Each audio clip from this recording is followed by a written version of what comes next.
용서의 기쁨. 누가복음 23장 34절, 에베소서 4장 32절. 이에 예수께서 이르시되 아버지 저들을 사하여 주옵소서. 자기들이 하는 것을 알지 못함이니이다 하시더라. 그들이 그의 옷을 나눠 제비 뽑을세. 서로 친절하게 하며 불쌍히 여기며 서로 용서하기를 하나님이 그리스도 안에서 너희를 용서하심과 같이 하라. 예수님은 끝까지 사랑하셨고 끝까지 용서하셨습니다. 그 사랑과 용서가 오늘날 나에게까지 미쳤습니다. 용서는 연쇄적으로 일어나게 됩니다. 서로 친절하게 하며 불쌍히 여기며 서로 용서하기를 하나님이 그리스도 안에서 너희를 용서하신 것 같이 하라. 만약 예수님이 십자가에서 시비를 가리고 일의 선후를 따지셨다면 하나님의 뜻, 곧 구원의 역사는 완성되지 못했을 것입니다. 용서에는 기적과 기쁨이 담겼습니다. 예수님은 향유, 옥합을 깨트린 여인에게 네 죄사함을 받았다, 평안히 가라고 말씀하셨습니다. 여인의 삶에 평안이 주어진 것입니다. 사도 바울은 죄사함을 받고 그 기쁨을 온 세상에 선포하는 이방인의 사도가 되었습니다. 우리도 예수님의 십자가 죄사함을 통해 영생을 얻었습니다. 사망에서 생명으로 옮겨지는 놀라운 구원을 누리게 되었습니다. 주님은 모든 사람을 사랑하시되 끝까지 사랑하셨습니다.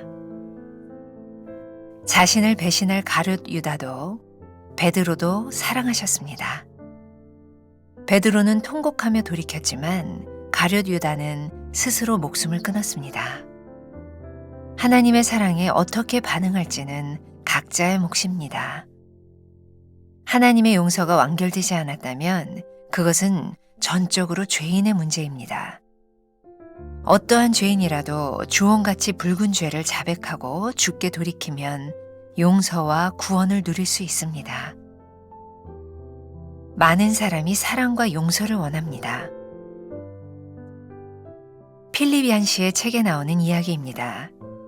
스페인에서 한 아버지가 집 나간 아들을 찾기로 결심하고 신문에 광고를 냈습니다. 사랑하는 아들 파코야, 화요일 정오 몬타나 호텔에서 만나자. 아빠는 너를 다 용서했다. 나를 용서해다오. 아빠가.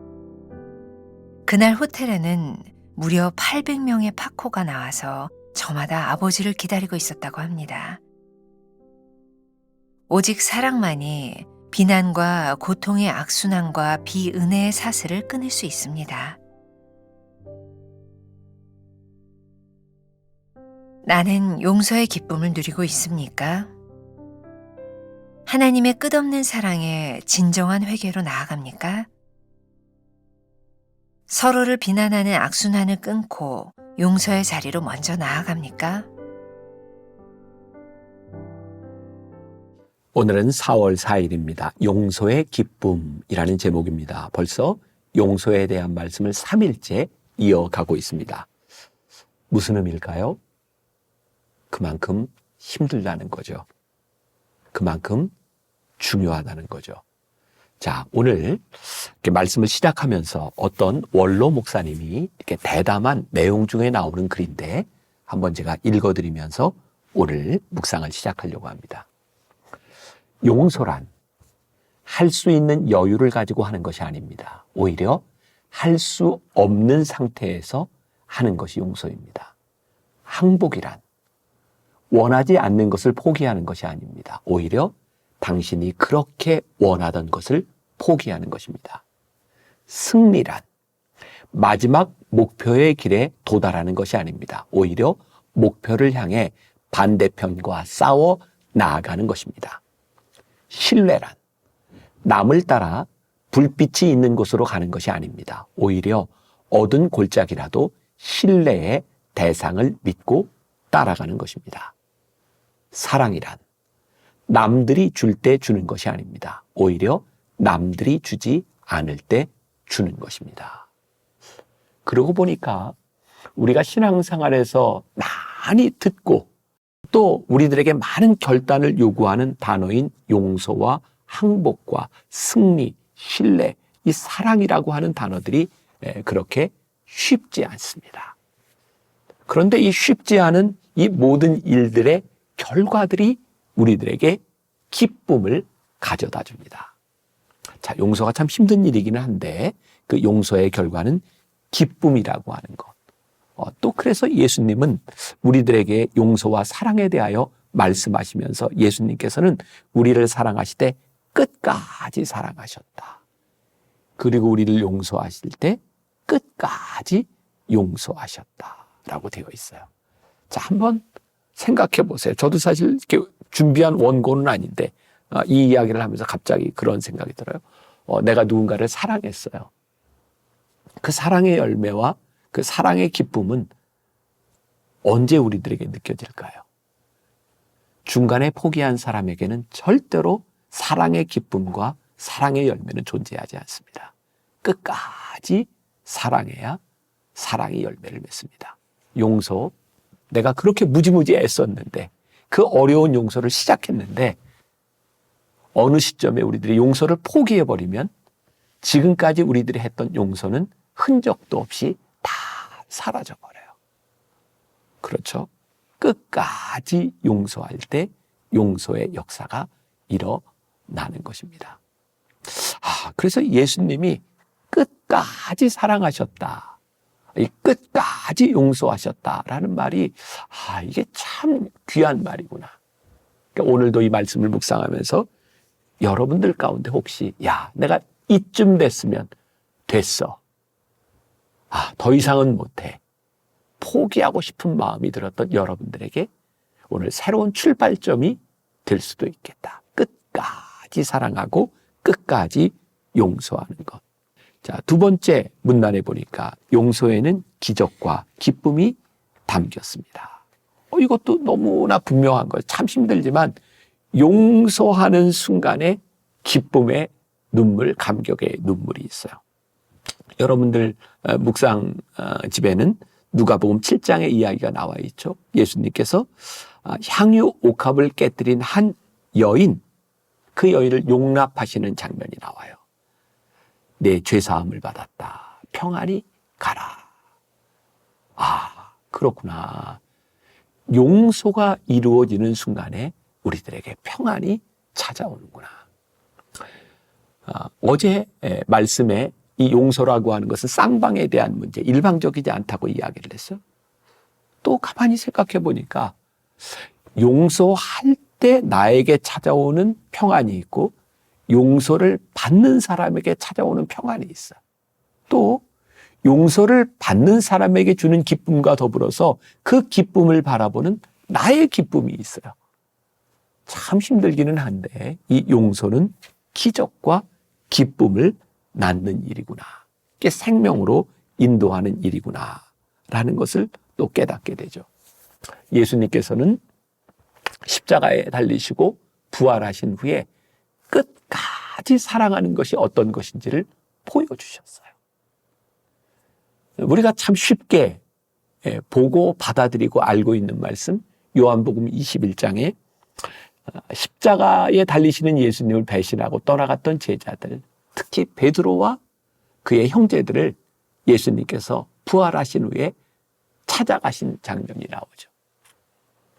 예수님을 배신한 것도 좀 그런데 그들이 예수님은 이미 부활하셨음에도 불구하고 옛 생활, 고기를 낚는 어부의 삶으로 돌아가 있었어요. 근데 예수님이 그들을 찾아가세요. 예수님이 끝까지 사랑하실 때 내가 너희를 위해 죽었어. 내가 부활했어. 그러니 너희들 반응해.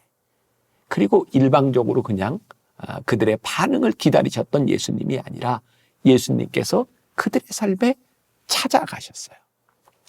그게 그들을 용서하시고 그들을 품으시는 방식이었어요. 이 말씀이 오늘 우리들에게 또 도전을 주죠. 그렇구나.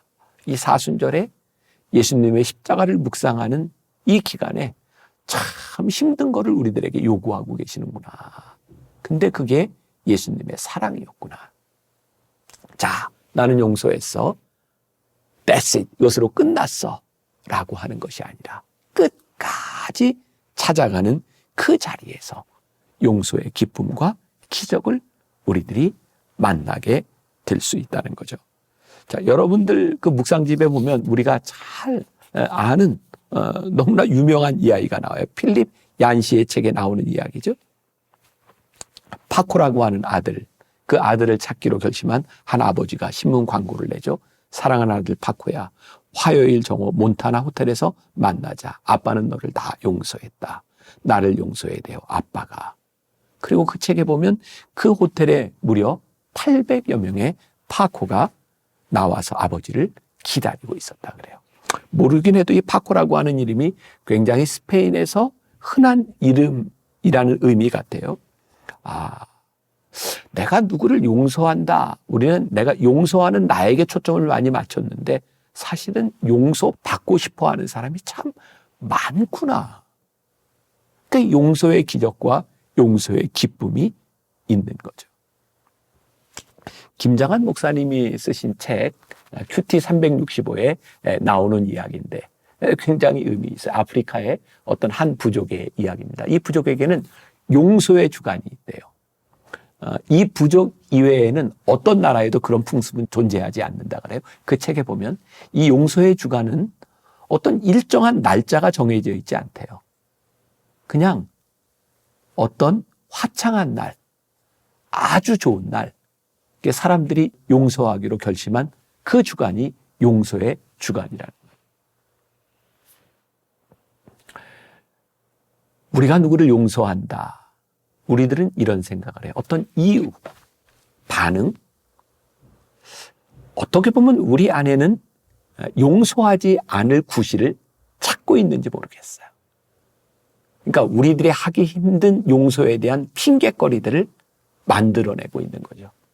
그런데 이 아프리카의 어느 족속의 이 용서의 주간은 그냥 어느 날씨 좋은 날 결심하는 거예요. 용서하자. 오늘 여러분들에게 일어나는 이 용서의 기쁨과 용서의 기적은 어떤 이유를 찾아서 이런 이유에 합당하니 요 주간을 딱 정해서 내가 용서할 수 있어 라는 것을 의미하는 것이 아니라 우리들의 마음에 그냥 결심해 보는 거예요. 야, 오늘 날씨도 좋은데 용서하자. 하나님께서 나에게 감사의 일을 주셨는데 용서하자. 여러분들에게서 어떤 그 단서를 찾아서 조건을 다는 것이 아니라 여러분들이 용서할 수 있는 이유들을 만들어내는 거예요. 굉장히 멋지다는 생각이 들지 않으세요? 우리들의 조건을 충족해 주는 것이 아니라 우리 안에 합당한 이유들이 우리들 안에서 만들어질 때 용서의 기적과 용서의 기쁨을 우리들이 맛보게 되는 거죠.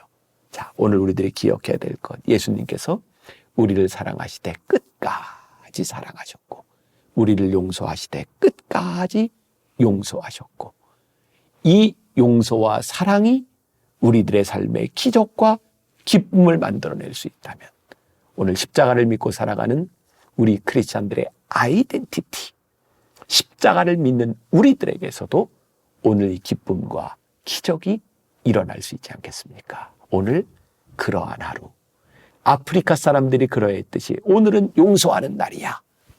그 날이 되기를 선포할 수 있기를 주님의 이름으로 간절히 축원합니다. 기도하겠습니다. 용서와 사랑 끝까지 하셨던 주님을 우리들이 기억합니다. 우리들에게 많은 핑곗거리가 있습니다. 그런데 오늘 우리들에게 그저 그렇게 하라고 말씀하십니다. 오늘 우리들의 삶의 기적과 기쁨이 충만케 하여 주옵소서. 예수님의 이름으로 기도했습니다. 아멘.